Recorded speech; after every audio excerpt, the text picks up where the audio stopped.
Smile spoilers, guys. We're going to be talking about Smile. Did you go out and see it this weekend? Hey, it's just opened up yesterday, so hey, let's get to it. Welcome to Mirror Domain's Movie News, your place for entertainment headlines. And on today's show, we are indeed going to be talking about Smile. And it's going to be pretty much the entire show, guys. If you don't know how this works, basically, we go through a list here of topics, and today I'm going to basically, if anybody comes into the live chat, we're going to be talking about Smile. We'll go back to Smile throughout the entire thing, because I do want to talk with you guys about Smile, and I want to make sure that we are running everything kosher, right? Kosher. Okay. Guys, Smile. What's that about? Let's take a look. It's rated R. Has this as a synopsis. After witnessing a bizarre traumatic incident involving a patient, Dr. Rose Cotter starts experiencing frightening occurrences that she can't explain. Rose must confront her troubling past in order to survive and escape her horrifying new reality. Now, guys, the trailers for this were eerie. And as you can see, that's the main character right there, right here, is Sosie Bacon. And this is basically, this is like the opening scene. So what we're going to be doing here is, this is just from the trailer. But we are going to be talking about spoilers here, guys. So if you haven't seen the movie, or if you want to see my non-spoiler review, it's up on the channel right now. I put it out yesterday. And then you have my straight out of the theater reaction for that too. So we can take a look at that too. Maybe that's what we'll do.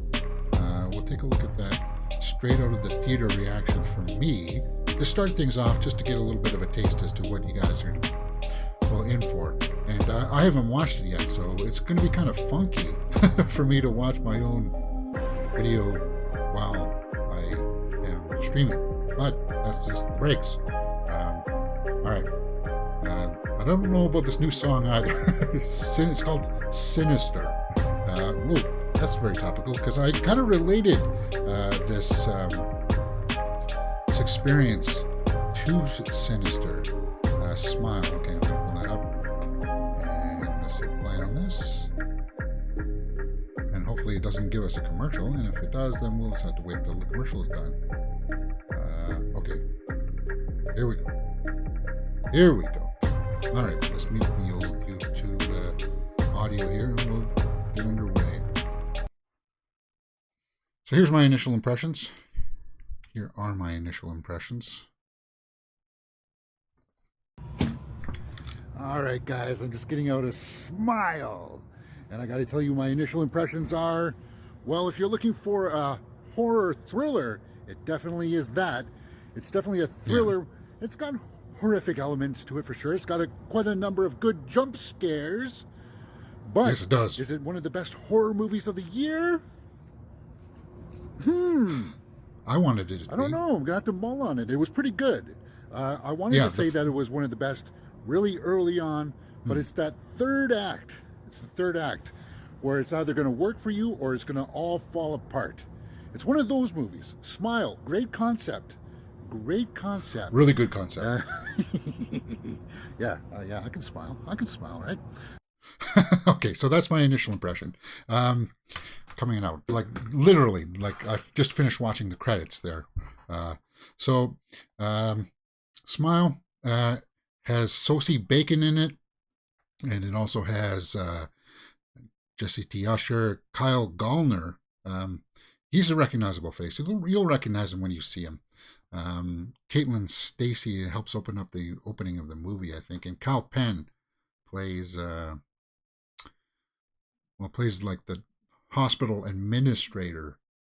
But the movie itself does a great job of like establishing an opening scene of basically what we see here in the trailer. Of this disturbed woman comes in and she starts talking to Sosie Bacon here, our main character, that she's been seeing this kind of thing that it's like, she describes it as an entity that jumps onto different people, and when it does, it'll make that person smile. And then she describes it in a very, really good way, saying that You know, it's not like a happy smile. It's a very creepy smile, like this kind of thing. And as an opening scene, it helps establish what we're in for, right? And I like how it shows things upside down too. They did that a couple times during the movie too. Like the cinematography, the choices in it, I felt like were pretty solid because they do this upside down thing quite a bit, like showing the cityscape, the the like the horizon line upside down, and it's very disorientating, and it helps you get into the mood of what they're trying to do here with yeah, just like that, right? um, this girl yeah, caught herself a smile. It's really much more of a, it's also like a psychological thriller too, because once we learn more about her character, the doctor Sosie Bacon here, we realize that she also has like a troubled past. So it plays into that kind of notion of, is it real or is it all in her head kind of thing. So I felt like if it kept with that, then I would have been really on board for this. And it's got like smile things. Like I saw this. I caught this when she was looking at this pain assessment tool in the hospital. We've all seen this, right? And no pain is smiling. So there's kind of like that. Wait a minute, but the smiling is going to bring me pain this time. So it's kind of like, ooh, yeah. Now let's talk about the smiling, because when the smiling happens, people in my theater, they were a little bit weird. They didn't know how to take it, I think. Some people were laughing back, because when you see somebody smile, you're normally, in our culture here in North America, it's kind of like, oh, you're laughing. Oh, what's so funny? Oh, but then when you realize it's not that kind of a smile, it's actually something a little bit more sinister. Uh, it's actually fairly disturbing. And yeah, this was like basically the teaser for it, right? What's he saying? He turns and he says, "You're going to die. You're going to die."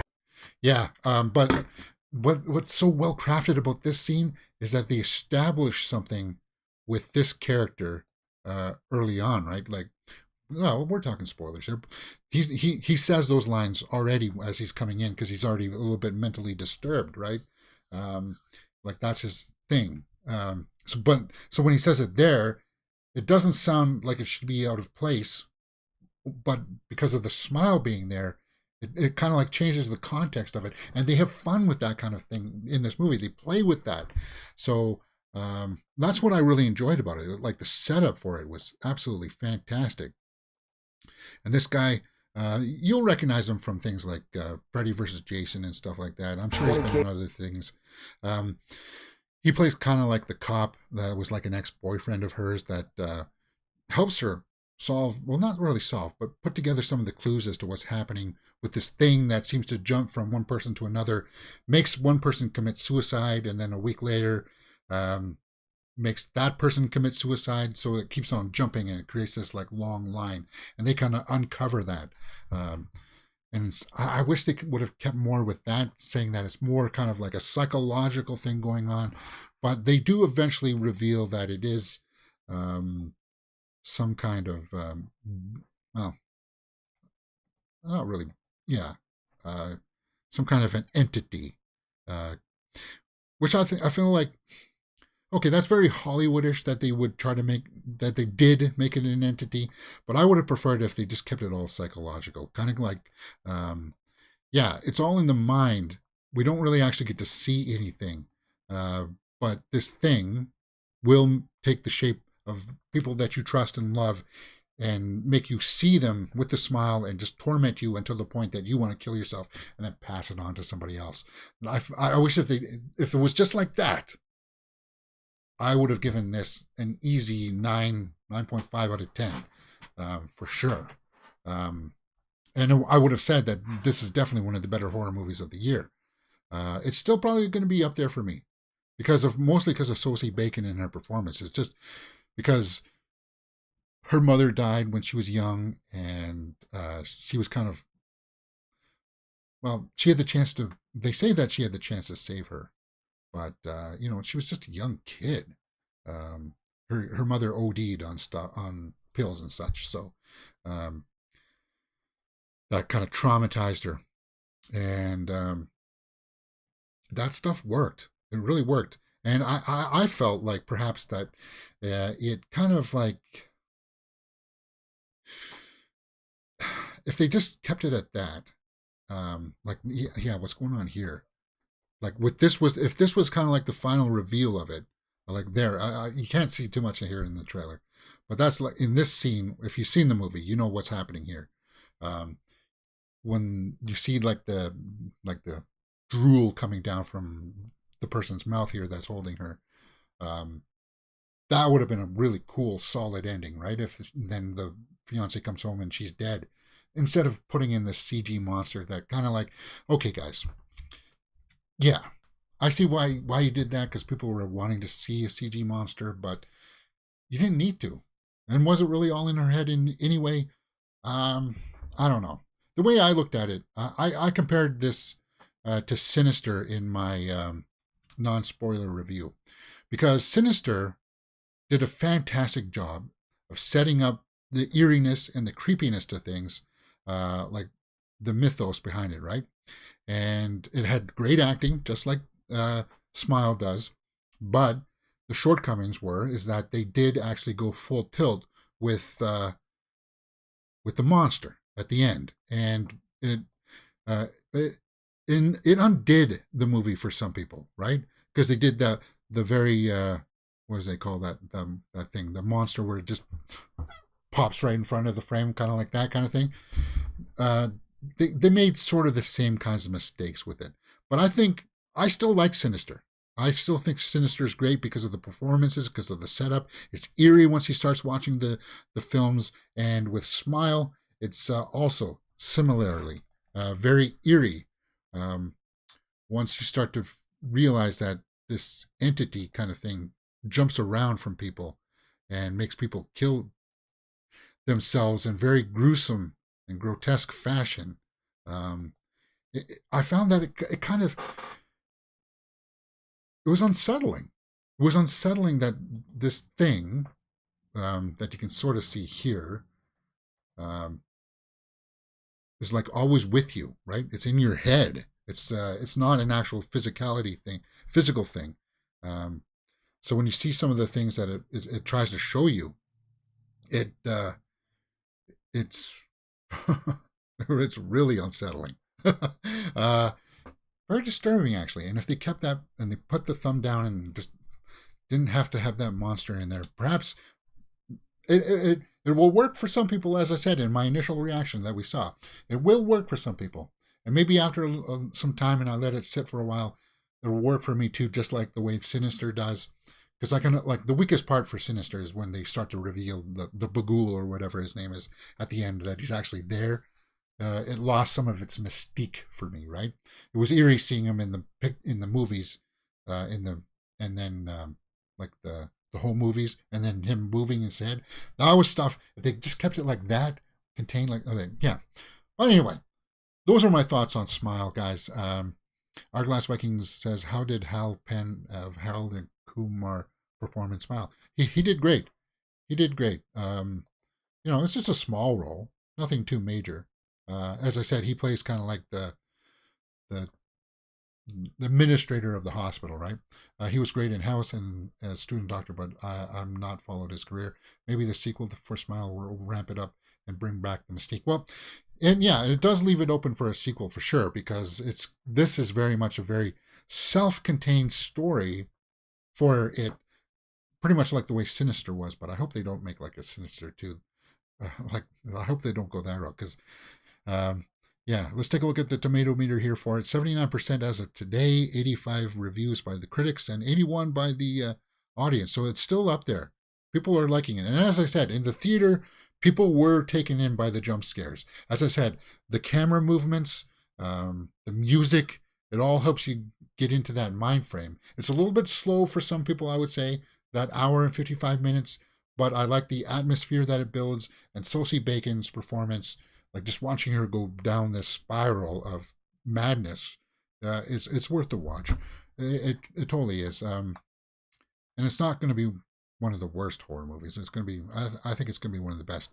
And this party scene, okay, if you are, uh, if you like cats, then this party scene is pretty horrifying. And I like how it plays out. Yeah, like there's a jump scare that happens in this too. That in this sequence, that man, it got people in my theater. It did. Yeah. Let's take a look at some of the snapshot reviews. Maybe we've got some updates here from Entertainment Weekly. Here's a good one. Smile is a pretty silly movie by any metric. Still, it has teeth. Okay, well, I don't know. I wouldn't call it silly. Some people, as I said, silly, because some people don't know how to interpret the smile, right? Somebody's smiling at you just from our culture. It's kind of like we associate that with happy, right? So I kind of like how it was turned on its head. And yeah, people may they equate that to silliness if it's not a smile that's meant with happiness, right? They just can't figure that out in their head. They can't kind of reconcile that, right? Anyway, let's take a look at a bad one from the Associated Press. Here that says, I have mostly frowny faces for Smile, a bluntly unsettling and blandly grim new horror flick that rings as much mileage as it can out of a twisted grin. Now then, you weren't paying attention to the movie, man, because there's much more going on there than just the smiling and this entity, because there's more going on with Sosie Bacon and her character that helps set the stage for it all. I think it's very well played out, and especially because this party scene, this blonde here is her sister. So her sister was also aware that their mother killed herself, right? So there's connections there that are worth investigating. If you like acting, I'd check this out. If you like horror, then you're definitely going to be watching this no matter what, right? Let's take a look at another good review here from the New York Times. A relentlessly somber, precision-tooled picture whose frights only reinforce the wit of its premise. Smile turns our most recognizable sign of pleasure into a terrifying rictus of pain. Rictus of pain. Okay, and yeah, that's it. That's it, exactly. You take something that you associate with happiness and goodness, and some people, as I said, they don't know how to internalize that, how to feel that. And you got that in the theater too. When you see somebody smiling, I heard people chuckling too. But then those chuckles slowly faded away, right? Dark Lady, what the heck is this? Dark Sky Lady reviews. Smile may fall into a so bad it's good category. No, it's not so bad. Guys, as I said, the acting is good, the cinematography is good, the directing, yeah, there's a few missteps here and there, but it's pretty solid throughout. The score is good, the cinematography, yeah, watchability. I want to watch this again. I do.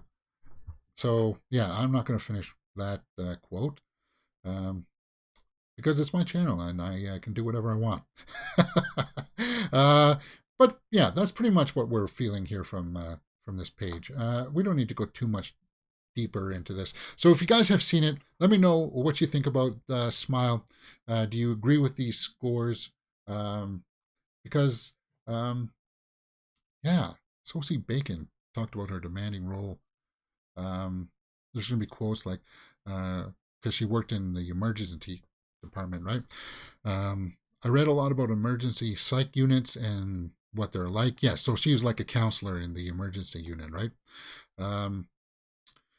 Because that's something that's not very common knowledge. It's a place where people go first. Then they're typically sent out to different floors, whether they're physically injured or needs to go to inpatient somewhere else or outpatient. Yeah, so she basically assesses people in their moments of crisis, right? And when that opening scene happens where that girl kills herself, that's like the spark that ignites the the fire of what this film is going to be like. It's great. And she does a great performance. Like, I've never seen anything from her before. Let me just go to her IMDb because now I'm curious. I want to take a look. I should have done this before, but I want to see if she's been in anything that I would have recognized. Okay, some TV stuff. Traces, never heard of it. Mare of Easttown. Okay, so she was in Mare of Easttown with apparently Evan Peters was in that. The Last Summer. See if anything else jumps out at me here, guys. The Visitor, short. Okay, that's a short. No. Now we would be getting pretty young for her. So a lot of shorts, a lot of TV stuff. Of course, you know, guys, Sosie Bacon is the daughter of Kevin Bacon, Kira Sedgwick. So she's got a pedigree to her, and it pays off. This is a great work that I think that she should be very proud of. And it looks like she poured her heart and soul into it. The Ring also scared the hell out of me, she said. Yes, the Ring was pretty scary. Not so much anymore, though, I suppose. I don't know. Because it's the VHS kind of thing. It's kind of like a dated, antiquated technology. But if they updated it, ooh, still kind of creepy. And then the director comes out talking about some of the practical effects that he's seen in the trailer. This is one of the scares that happens. But the way that happens is kind of, the setup for it is kind of, ooh, yeah. I like the practical effects in it, too. For people who have seen the short, there is a parallel. Oh, this was based on a short. Okay. All right. Yeah. Oh. Well, yeah, you know what? Other things have been, like, based on shorts as well. So there's an article up there that I don't think we need to get too much into more. We've kind of wrapped things up here for Smile. I've been ranting about this for 21 minutes. But if you guys want to talk about it in the comments below, for sure, I'll always talk to you. I'm catching up with all the comments as much as I can. Smile. What do you guys think? Let me know, and I'll get back to you. And there are all the other social media handles that you can follow. Guys, you know, for all those little shorts that we do here on the main channel, hey, you can find extended versions of those on TikTok and Instagram if you don't have any one of those. And of course, Twitter is there, but Twitter's kind of the cesspool in itself. All right, let's move on. All right.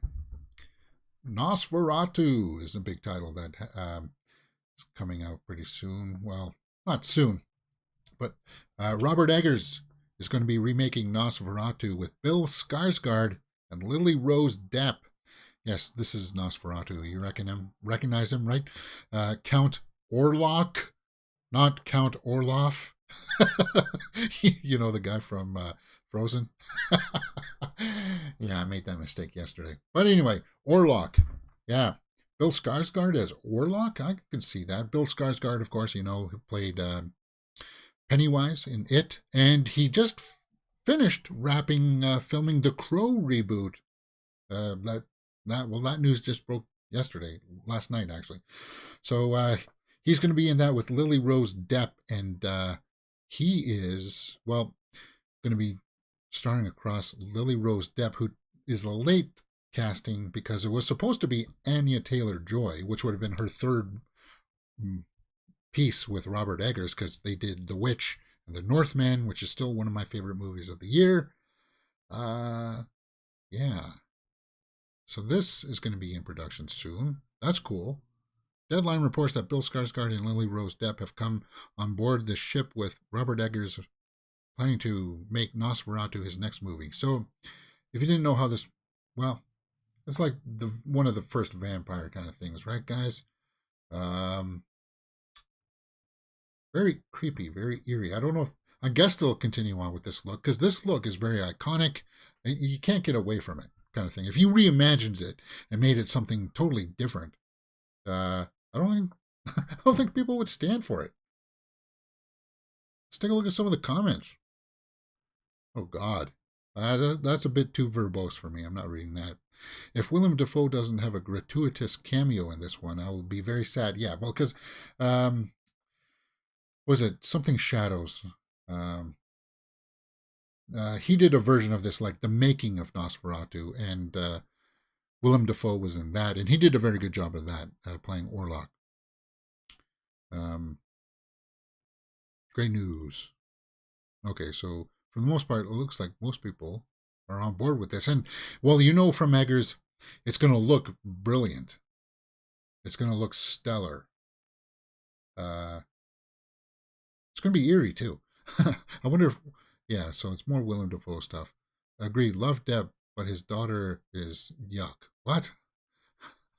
Okay, so people are ragging on, well, because she's not really that big of, she's not that well established. I mean, she was in Yoga Hosers, and I hear that she's in a TV show that some people are liking, so I haven't seen any work from her that has made me go, okay, let's, well, I trust Robert Eggers, because, you know, he pretty much found Anya Taylor-Joy, right? So there, yeah, I'll trust his judgment, his ability to get performances out of people. Because the way that he works with kids and stuff like that, getting those performances out of them in The Witch, I think it was fantastic. So if, and she's got a, yeah, so she'll be working with a great director, and yeah, I have no problems with that. They don't have an official release date for this, but they think they were eyeing 2024? Yeah. I think it doesn't say it in this article, but from what I remember seeing, I thought they were eyeing 2024. All right, guys, that's the Nosferatu headline. What's coming out in October? Let's take a look. 13 noteworthy horror movies you can stream at home. Oh, okay, so this is for streaming. And of course, on Friday, guys, Hellraiser comes out.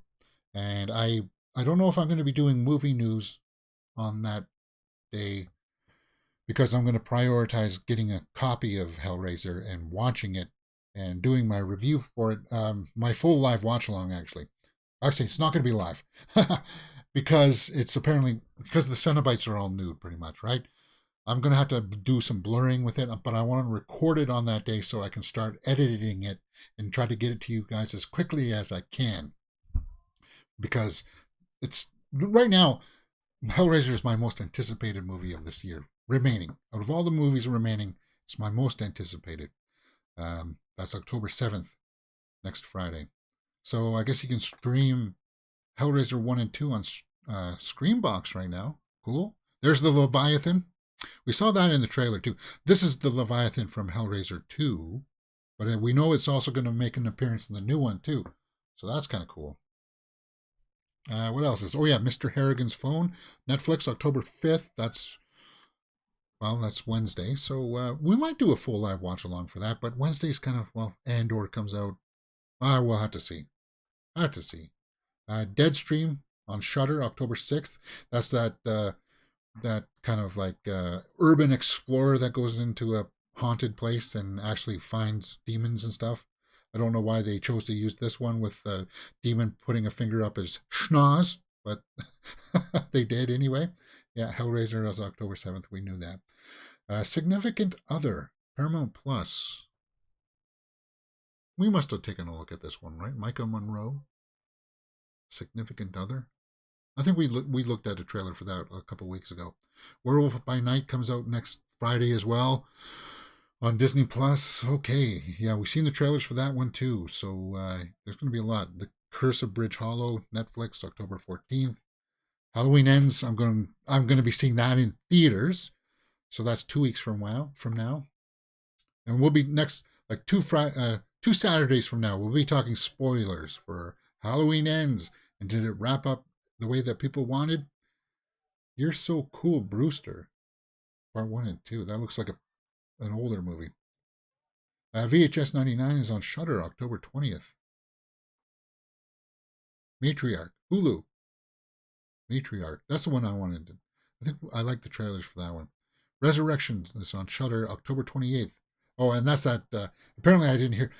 You know, I am a Rebecca Hall fan, but I hear not so good things. And Tim Roth from who plays the Abomination in She-Hulk, is apparently in this too. So it may be worth a look. Wendell and Wild, whatever.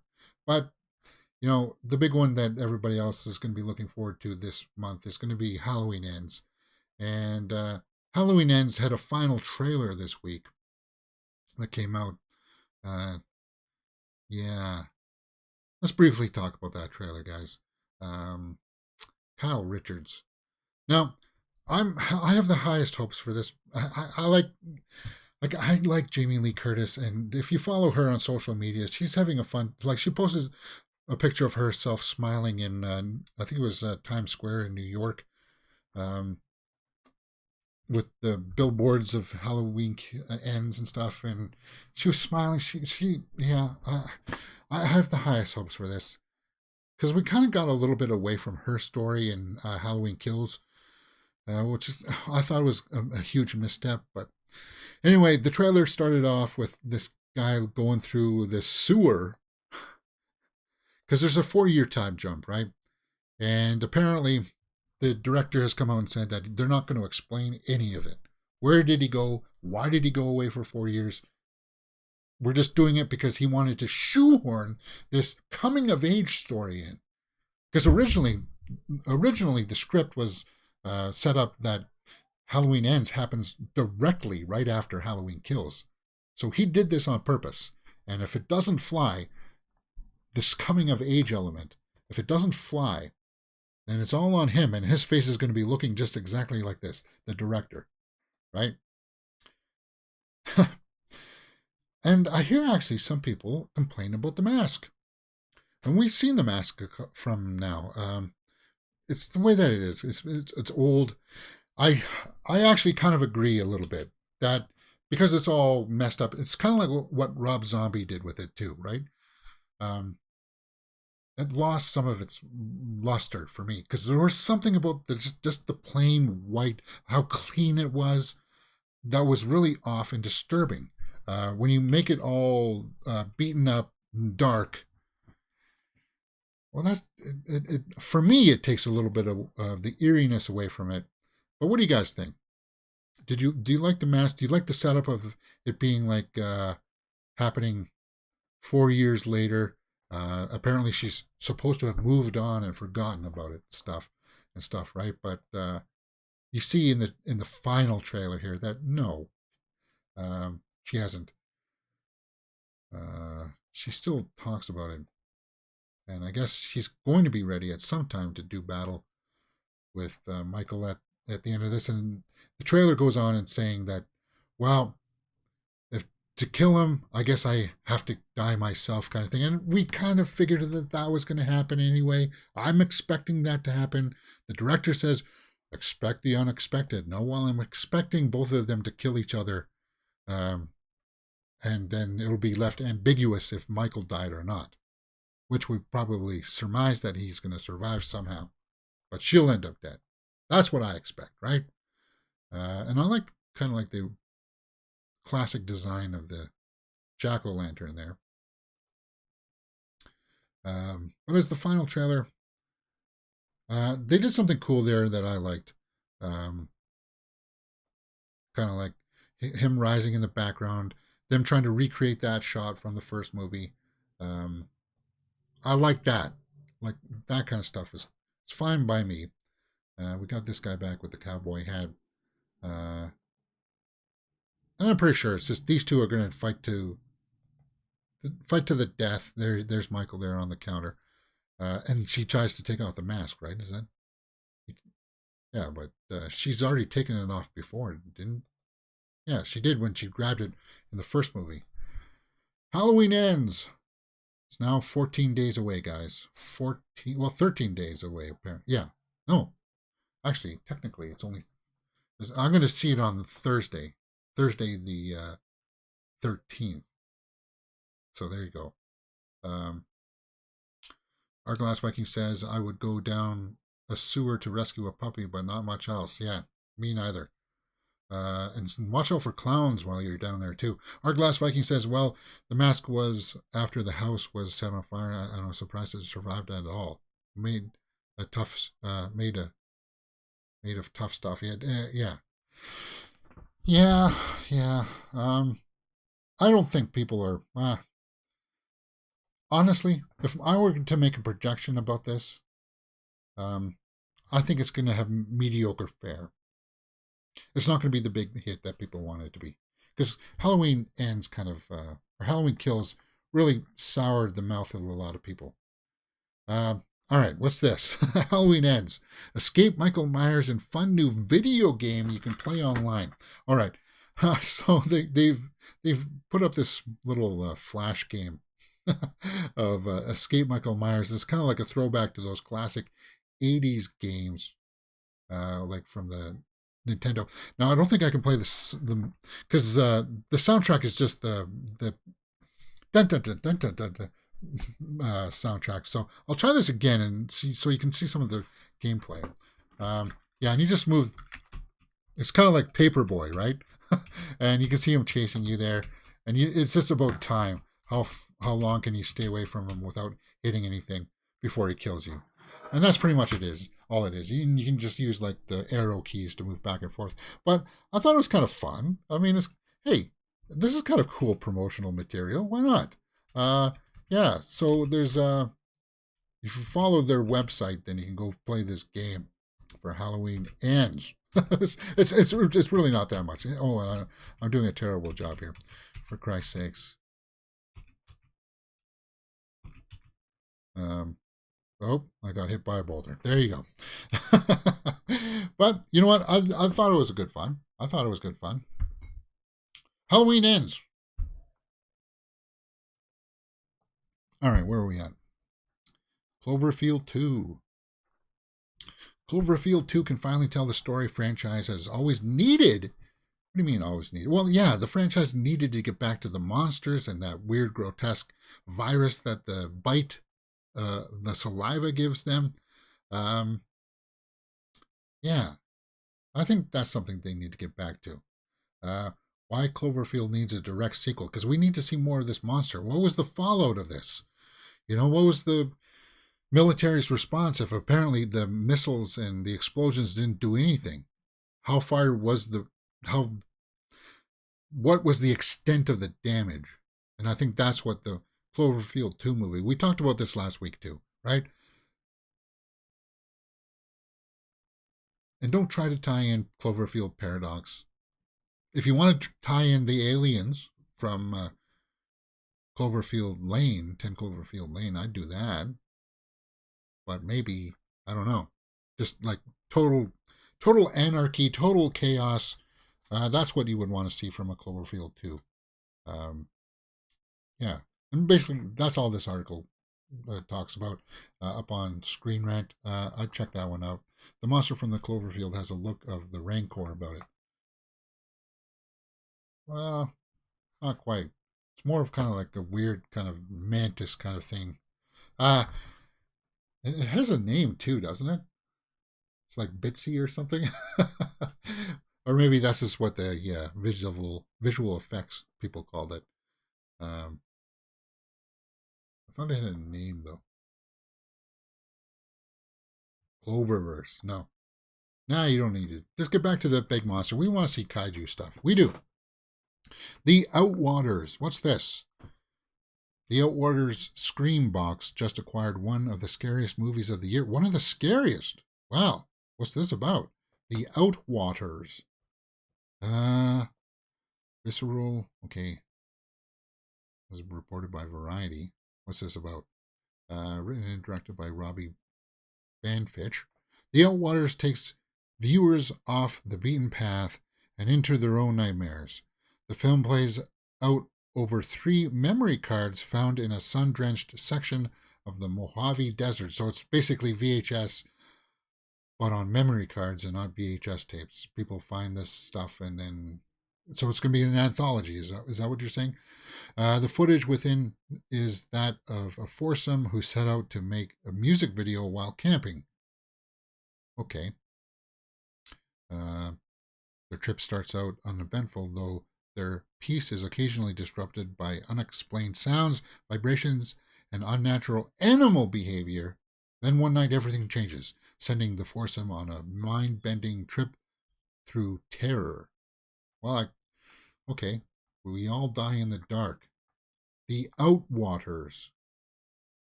Well, there's no trailer listed here, but there was one. If you take a look on the old YouTubes there, And, well, it's pretty graphic. So, yeah, there's skin getting pulled off feet. Um, but I wanted to show you a little bit of it just to give you kind of like the sense of the production values. And it's low budget, guys. It's very low budget. It's found footage. It's Blair Witch in the meets VHS. That's what it is. And yeah, there's definitely some eerie images in this, but one of the scariest movies of the year. It's kind of boastful, isn't it? The buzz about this movie is cracked. Last time I heard this much hype about how frightening a movie is, it was for Hereditary. Yeah. Well, when you get headlines like this, it's kind of like the Outwaters just acquired one of the scariest movies of the year. One of the scariest movies of the year. Wow. That's quite the boast. And for something that's kind of like of that production value, hey, you know what? Maybe it is. Maybe it is. But I'll keep my eye out for this. It's going to be streaming on Screambox. So, no release date for it. To keep my eye out. Any comments? 50 comments. Speak no evil. Best horror in a while, or more like tension horror. What? That has no relevance to what we're talking about, man. Just saw it at Philadelphia Unnamed Film Festival, and that's where I got the trailer from, guys. Terrible movie. Okay, well, overly long. First hour is character building. Oh, okay. Now, first, in a horror movie, you can't spend more than half an hour establishing the characters because you got to get to it. You got to get to it, man. Yeah, well, that's insightful at least. Okay, and then it goes on rather long there. So if you are curious about, well, a lot of people have long-winded responses to it. So let's take a look at a short one here.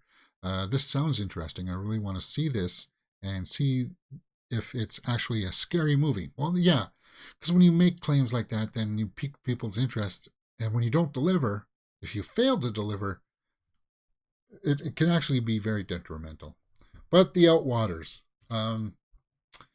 curious concept indeed. Talking about Curiosities, Cabinet of Curiosities comes out later this month on Netflix. Oddly enough, it didn't say that because it's a series, right? It's not a movie. From Guillermo del Toro, they got a new TV spot out here. But, oof, look at that. Yeah, that's in our wheelhouse, right? Kind of like the Doctor from Event Horizon who pulled out his own eyeballs. Oof. Yeah. It's now this is going to be for sure an anthology series produced by Del Toro, and I'm not going to watch the entire thing here, guys. You can do that at your own leisure because we've seen the teasers for it, and I don't want to spoil too much from it. For me, I want to go into this as pretty raw as I can. So if you have seen it, we know that the production values are going to be there. We know that the set design and stuff like that is going to be great because the directors in this, he's assembled some really good directors. Put these pieces together. Cabinet of Curiosities. So we're going to get Dreams Within the Witch House with Rupert Grint, Graveyard Rats. So they said Lot 36 is coming out on the day one, right? And then Graveyard Rats. Huh. Okay. Autopsy. So here's all. You can go find this up on Bloody Disgusting. Ooh, new poster. I like that. Yeah, I like that. October 25th. And hey, you know what? As long as it's not having any graphic nudity, we can watch that. We can watch this one. All right, what's next? Mona Lisa and the Blood Moon. Arglass Viking says the trailer for Cabinet of Curiosities was good. The nail in the coffin stuck with me more than the gore. Well, good. Well, yeah, that's cool. That There's the macabre about it all. Sometimes the gore, which is fine, like with people ripping their eyes out and stuff, it's fine. But if they build tension in other ways too, that's really cool. And that's exactly what Smile did. It built tension in other ways, which I appreciated. But let's take a look at what this Mona Lisa Blood Moon is. Kate Hudson and Anna Lily Amirpour's new movie. Oh, sorry, she stars in Anna Lily Amirpour. But Kate Hudson, we're going to see her in a little bit in the Glass Onion, Knives Out 2. So she's in a bit of a horror? What's this? Okay, fantasy thriller. Fantasy thriller. Let's take a look at the log line. When a struggling single mother, Hudson, befriends a mysterious mental institute escapee with supernatural powers, she sees a lucrative opportunity to make some fast cash. But when they draw the attention of a detective, their luck starts to run out as the cops close in on their crime spree. Okay, so this isn't really a trailer, guys. This is more of them in a diner. And this is the person who's got mental powers, I suppose, eating a hamburger that's about to lose their tomato out of the back. But I am interested in Kate Hudson. She's kind of making a resurgence here with this and with Knives Out. That's cool. And she's been in horror movies before, right? The Skeleton Key, which was really kind of creepy when you get the reveal of that at the end. When you get that at the end. Yeah. Don't force the voice, James. Yeah. So if you watch the clip, she just kind of freaks out in the diner. It's more or less a scene from the movie. And that's why I pretty much don't want to watch it, guys, because I don't want to get flagged for it. Well, it's probably already going to get flagged. Oh, the hell with it. It's going to be rated R. What's this? Mona Lisa and the Blood Moon. Well, okay, so talking about posters here. This is not a good poster. This poster sucks. It looks like somebody made this on like Photoshop or on their phone for like 5 minutes to slap this together. I don't know. Like compare that to this poster. You can see the qualities there, different quality difference. Mona Lisa and the Blood Moon. I'll be checking that out. Anyway, because I do like Kate Hudson. All right. John Carpenter. It's going to be, well, we saw something he was going to be tied with Godzilla, but I guess he's going to be hosting a Godzilla marathon for Scream Factory.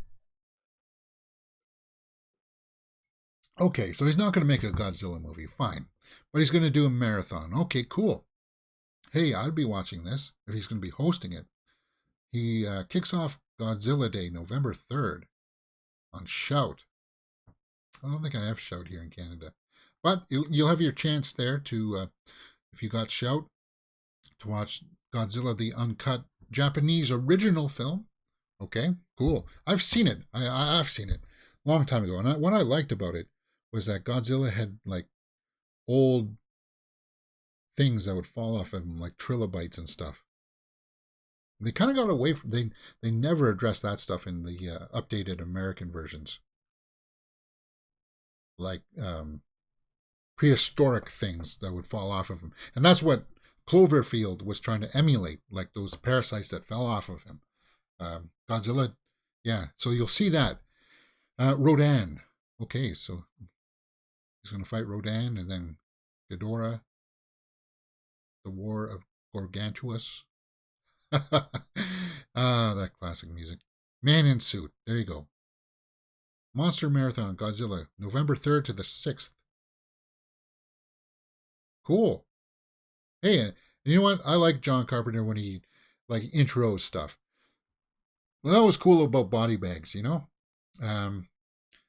Because he was kind of like this, and Body Bags was like an anthology kind of horror that he helped put together and produce, but he was kind of like setting the pieces up in between. it was really weird. But if he's going to be doing that with Godzilla movies, cool. I dig it.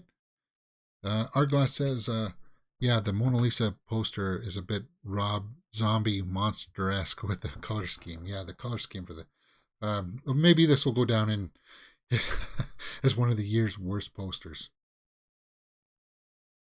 Ooh, it's an eyesore. Get it out of my face, James. All right, my voice is going today for some reason, but we'll round out by talking about Hocus Pocus 2, which I haven't seen yet. Maybe I'll watch it later today. Oh, it's the weekend. I want to play some video games. Um, I'm looking forward to it still, though. I hear good things.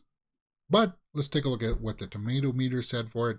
61% by 100 reviewers, and then by the audience, it's only 58. Huh. Well, you know what? I'll still watch it anyway. For nostalgia reasons, I suppose. It's just kind of cool to see all three of these actresses back. Yeah, that makeup looks like it. Yeah, that's cool, man.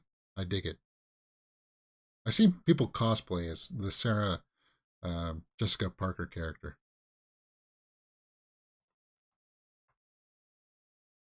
So that's cool. Um, the Times says, here's a bad review. Times UK. Just like in the first film, they will find time to perform an impromptu musical number that makes no narrative sense, but allows Midler to, do her thing. Well, it's not a serious movie, guys. What are you expecting? It's meant for kids. Yes, they're going to have musical numbers. I don't understand it. Anyway, let's take a look at a good review here from Los Angeles Times. The Sandersons' shtick is more clever and inspired than it was in the first movie, but Midler, Najami, and Parker remain such game performers, so adept at vampy antics and menacing facial contortions that thou wilt not really care. Okay, I'll check it out.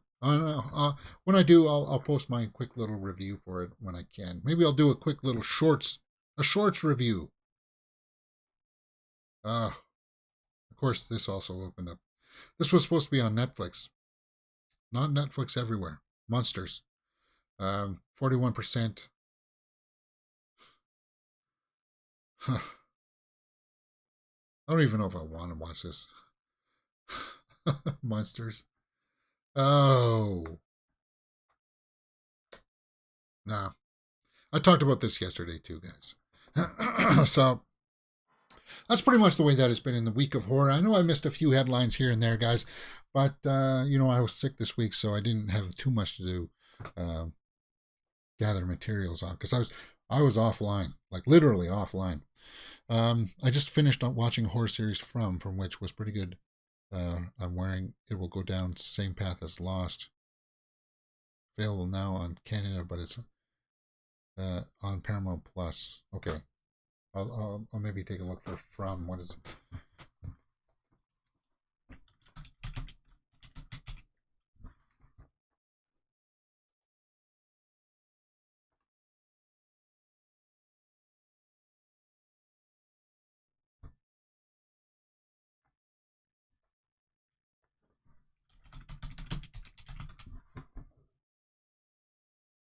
Oh, it's a series. Okay.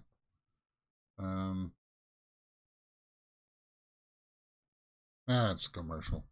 All right, guys. I think I'll wrap it up there for today, and then just take it easy here for the rest of the day.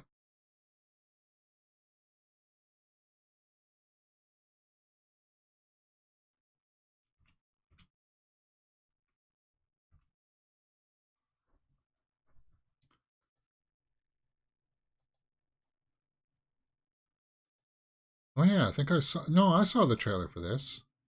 I saw this trailer. Yeah, it's the guy from Lost. Yeah, I saw this trailer. I'm aware of this property. Um, that's online now? Uh, okay. See if I can find a copy or at least watch the first episode. If not, well, I'll have to see how it goes. All right, guys, thank you for joining us. Hey, if you don't know how this channel works, we do full live watch-alongs for things like House of the Dragon on Mondays, 1:30 p.m. On Wednesdays we do Andor. And, episode 5 comes out this week. Thursdays we do She-Hulk, Attorney at Law. I'm having fun with it. And the Rings of Power is really ramping it up now, guys. I'm really enjoying Rings of Power. What an episode yesterday. Wow. And then, of course, we do the Horror Weekly Roundup on Saturdays. And then we do movie news during the week, daily, 12 p.m. Eastern, right there, guys. Okay, enjoy your weekends. Enjoy your weekend. Sorry. And I'll see you next week for more horror. If not, I'll see you on Monday. Enjoy your weekend. Enjoy your weekend. There you go. That's it. That's all I got.